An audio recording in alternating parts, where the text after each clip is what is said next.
people always have special talents, and everybody's special talents are different. And God gave us a blessing here, and not everybody can do it. Okay, here we go. I guess in my case, He let me create things and make things with these hands that even amazes me sometimes.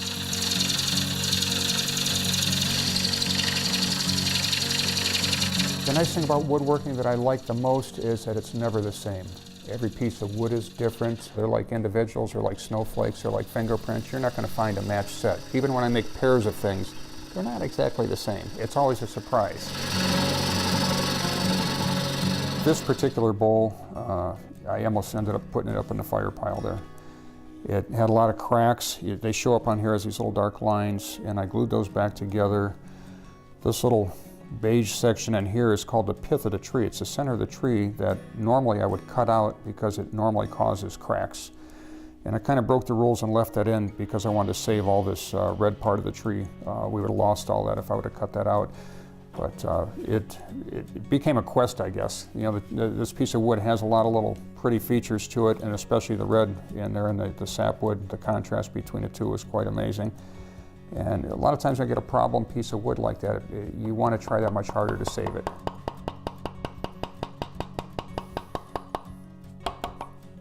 When I come out here, I'm never in a hurry to do anything. There are times when I pick up a piece of wood, and if I'm not in the mood for turning, I might just go mount it in a lathe and just sit there and look at it for a while and try to figure out what I'm going to have that piece of wood look like when it's done. This shop to me feels like home. When I come in here, it's just like it's always waiting for me to come back. I feel at ease in here. I feel like I belong here. This is my little place of refuge out here. I never get tired of coming out here.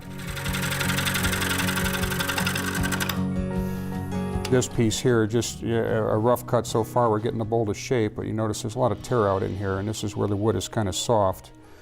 And what I'll have to do is maybe get a little sharper tool and take some real fine cuts, and probably a series of 15 or 20 of them just to shave this away and get it down to where we don't have to sand all this away to get rid of these pits.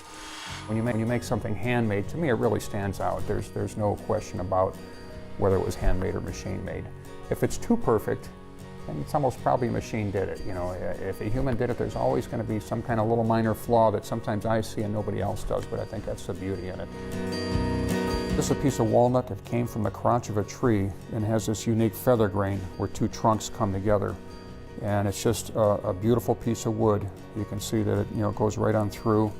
The texture was done with a little Dremel tool, and every one of those little divots was done with that tool by hand. So that took quite a while. It's probably one of my favorite pieces.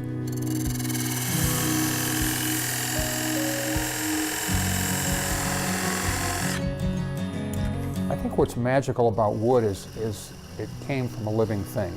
Even though you pick it up now, the tree's no longer growing, the wood is still alive. It's constantly changing.